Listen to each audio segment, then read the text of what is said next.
Hello students, मैं पूनम आज आपको एट्थ क्लास की history पढ़ाऊंगी।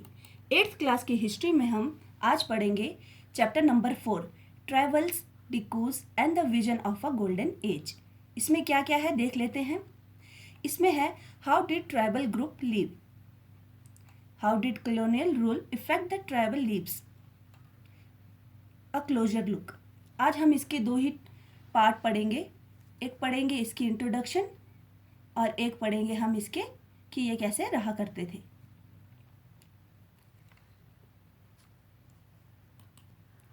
Tribals, a group of people that have same language, customs and culture.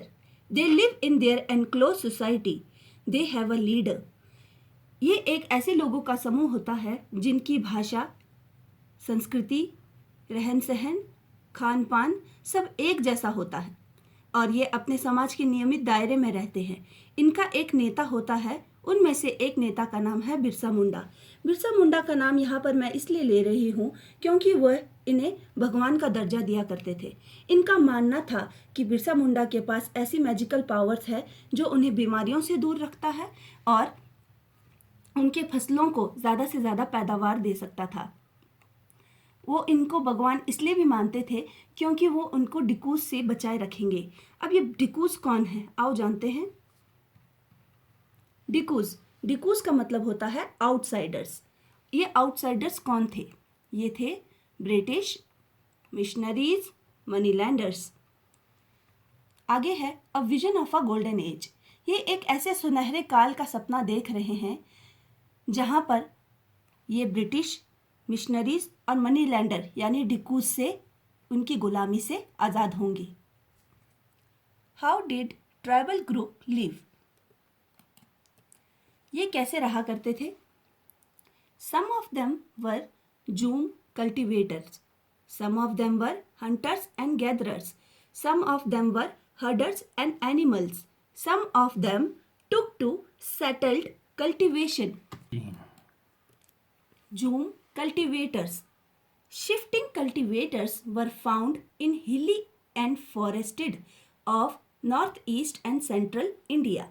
इन्हें shifting cultivators भी कहा जाता है। ये नॉर्थ ईस्ट और सेंट्रल इंडिया के हिली और फॉरेस्टेड एरिया में पाए जाते थे।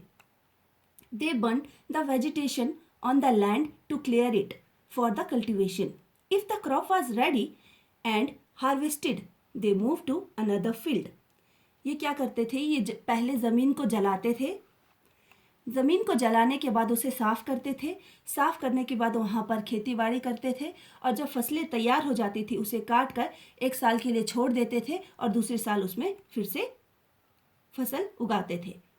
The leaves of the tribal people depend on the free movement with in the forest. Zoom cultivators के लोग जंगलों में आज़ाद घूमना पसंद करते थे।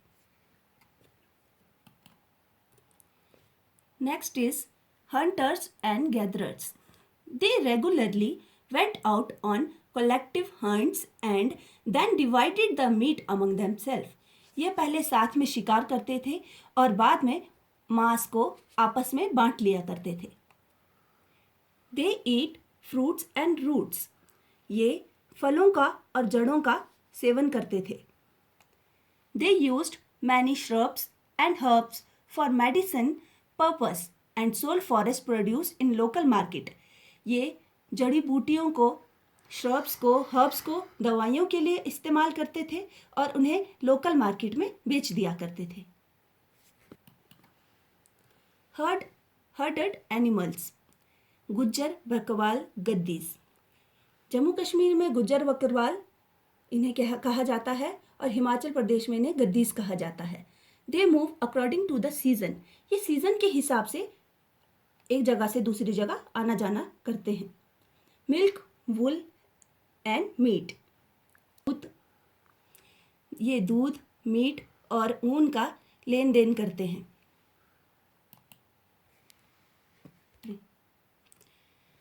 अगला है settled cultivation.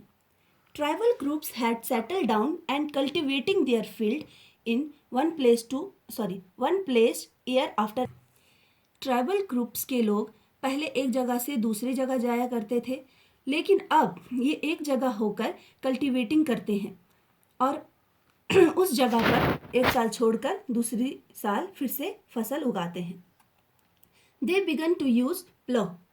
Follow the same idea. They began to use plow. वो हल का इस्तेमाल करने लगे और वही आइडिया को फॉलो करने लगे. पहले वो खेत को जलाएंगे, फिर उस पर साफ सफाई करेंगे, फिर फसलों को लगाएंगे, फिर उनकी कटाई होगी, फिर उसे एक साल के लिए छोड़ दिया जाएगा. British saw these groups were more civilized than shifting cultivators and hunters and gatherers. British को लगता था कि ये शिफ्टिंग कल्टीवेटर्स और हंटर्स और गैदरर्स से ज़्यादा सिविलाइज्ड है, क्योंकि ये एक जगह बैठकर खेतीबाड़ी करते हैं. ओके स्टूडेंट्स, हमारा चैप्टर आज यहीं पे ख़त्म होगा. Stay home, stay safe and wash your hand for 20 second. Okay, thank you.